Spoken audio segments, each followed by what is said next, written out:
We got more clips from OTAs, and we're going back to looking at the Washington Commanders because we got more clips on Jayden Daniels. He dropped a dime piece on Terry McLaurin yesterday, and there's a lot more clips on him slinging the rock around. We're going to cover those today, but you need to click that subscribe button right now because we're going hard in the paint covering these rookies from these camps so you can see what they're doing behind the scenes. On top of that, we're covering your veterans. This is training camp, mini camp, OTAs, obviously rookie camp. They're all going to be here. Click that button. Stop missing out on your favorite players.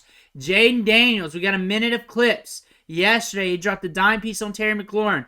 It is in here, but watch him whip the ball around. Boom.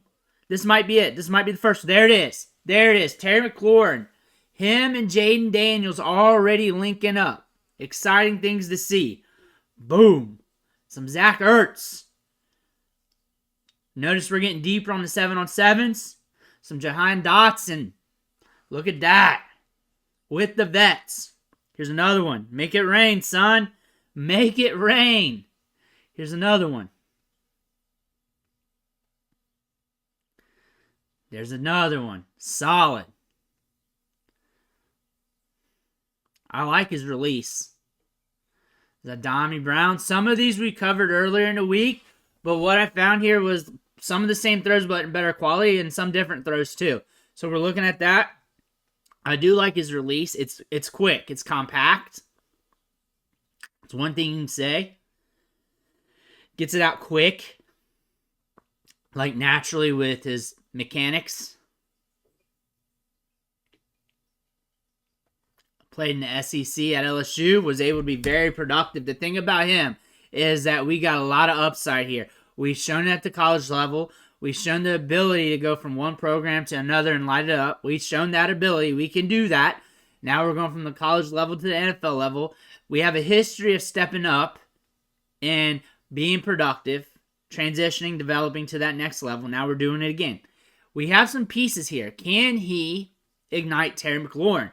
Can we get Jayden Daniels back on track? If Jayden Daniels gets back on track and Terry McLaurin gels very well with Jayden Daniels here, we might have something. We might have something quicker than expected. Zadami Brown, solid wide receiver out of college. Never forget that name because that could pop up one day, live in season sometime, maybe with a different quarterback too. He's a talented prospect just hanging out on the depth chart.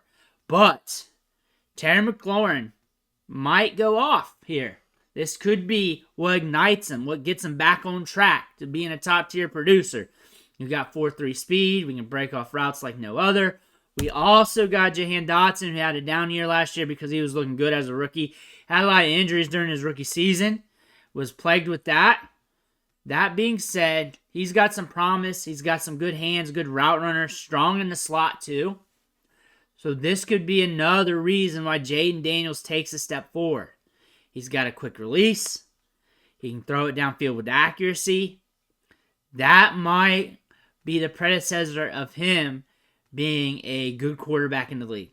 That could be it. We also have that rushing production we can take off. We got that to help keep things afloat. Next thing you want to talk about is fantasy football here. So in redraft, you're using him as a flyer, especially if you're doing late round QB and you're looking for a mobile quarterback with some upside and you're going really late. Outside of that, he's just a dart throw.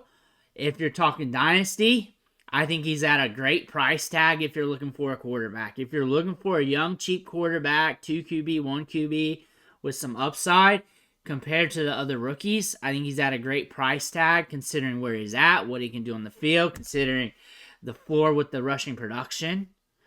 With everything there, I mean, you do have some pieces with him to work with here. You have some veterans. That's looking good, and you also saw how talented he was at the college level. That being said, I think he's still cheap. I think he can be more expensive. I think if he was in any other draft class that wasn't booed with Caleb Williams and a few other quarterbacks to fog up the mirror, I imagine he'd be a little bit more expensive. I imagine so. He's still expensive. He's still going to cost you, especially in Superflex. Superflex, it might not be able or possible to get a deal done with him because people know what they're getting. And it's hard to move quarterbacks in Superflex once the league is established. Once your league is established, sometimes it's years before a quarterback gets traded in that league. People hold them over a barrel. People are scared to move those quarterbacks. That's why when you look at a quarterback here, that's going pretty cheap in a Superflex 2 QB setting. That's mainly due to Malik Neighbors and Marvin Harrison Jr. He's pushing down Jayden Daniels. Some leagues he goes 102, right behind Caleb Williams. If you're talking 1 QB, I'd wait a little bit. I'd wait back in first, middle of second. Around 205, honestly, for me, my preference when I start looking quarterbacks in 1 QB rookie drafts. When I start feeling icky about the running backs and wide receivers. Once I get that ick, I'll look at the quarterbacks. Usually it's QB2, QB3, QB4 off the board. I don't care. I'm playing the value. I'm looking at the running backs and wide receivers, and it is what it is. 2 QB, way different story. Way different story. And we all know that. If your league's not established and quarterbacks are being moved on the market and you're feeling like you're good at quarterback, you can probably play money ball for a little bit, but maybe not too much longer once your league gets more established and once people feel like they can't move quarterbacks anymore because they're too scared to be without a quarterback. That being said, you may want to load up still and still pay up for those quarterbacks in your rookie drafts.